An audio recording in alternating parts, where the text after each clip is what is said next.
గ్రూపులో ఉన్న ఏపీడీ సార్కి, సిఓలకి, అలాగే ఆర్పీలకి అందరికీ నమస్కారం అమ్మా. ఇలాంటి మీటింగు నా జీవితంలో చూడలేదు సార్. సూపర్ సక్సెస్ అయిన గిన్నిస్ బుక్ ఆర్పీలు ఎక్కించారు సార్. నిజంగా ఈ జనాలు తిడుతుంటే ఎలా ఉందో తెలుసా సార్? ఇక్కడ చాలా దారుణంగా తిడుతున్నారు సార్. ఏ రోజు మాకు జనాల దగ్గర ఆర్పీ కాడికి వెళ్తే మా పనులు అవుతాయి, ఆర్పీ మాకు ఏవైనా చేదోడు వాదోడుగా ఉంటుంది అని మంచి పేరుని తీసేసినట్టు అయిపోయింది సార్. ఇక మీదట ఇలాంటి ప్రోగ్రామ్కి మటుకు ఆర్పీని జనాలు తీసుకురమ్మని అయితే మా ఏరియా నుంచి అయితే నేను ఇంకా తీసుకురాను సార్. నాకు ఈ పోస్ట్ కూడా వద్దు సార్. ఎందుకంటే నేను ఎప్పుడు కూడా గ్రూప్లో రెస్పాండ్ అవ్వను సార్. వీళ్ళేదో నెమ్మదిగా మాట్లాడుతున్నారు, కనీసం డబ్బులు వాటర్ ప్యాకెట్ ఇవ్వకుండా జనాలకి ఏంటి సార్ ఇబ్బంది? ఎలాంటి తిట్లు తెలుసా సార్? ఇంత ఘోరమైన తిట్లు నా జీవితంలో వినలేదు సార్. నేను అంతా ఎప్పుడు కూడా నేను ధైర్యంగా మాట్లాడి, నా పేరు నొల్లు వరలక్ష్మి, నేను ధైర్యంగా మాట్లాడి ధైర్యంగా ఇచ్చేసిన దాన్ని. ఇలాంటిది ఈ రోజున నేను ఇంట్లో కుమిలిపోతున్నానండి ఈ జనాలన్నీ మాటలకి. దాదాపు 4 బస్సులు కేవలం ఈ సచివాలయం వల్ల మేము ఫెయిల్ అయ్యాం.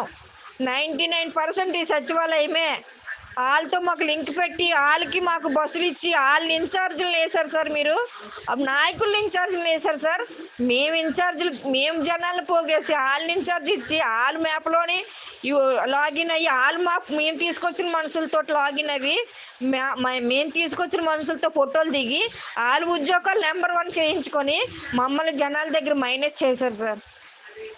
ఎలా ఇంకా చెప్పడానికి కూడా నాకు మాటలు రావట్లేదు సార్. మగోళ్ళు తిట్టిన మాటలకైతే ఆయన కూడా ఊర్లో ఉండరు. అతను కానుంటే నీ పాటికి నాకు నిజంగా రోడ్డు మీద ఈడ్చింది సార్ ఈ జనాలు అన్ని మాటకి.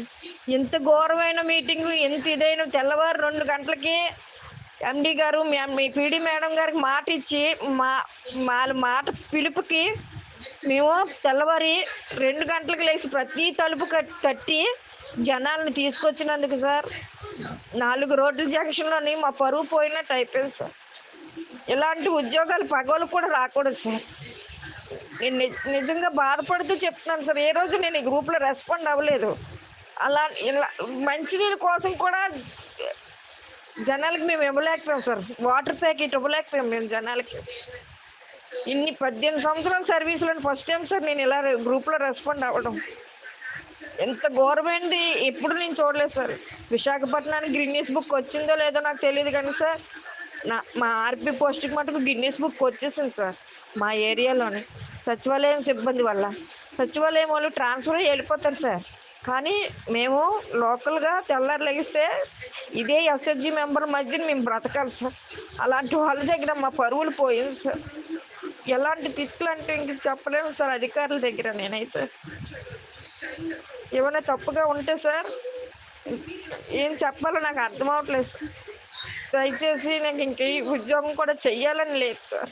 ఇలాంటి ఉద్యోగాలు పగోళ్ళు కూడా రాకూడదు సార్. ఎంత అన్యాయమైన జీవితాలు కూడా మాకు వద్దు సార్. విరక్తి పడుతుంది సార్ ఈ మాటలకి.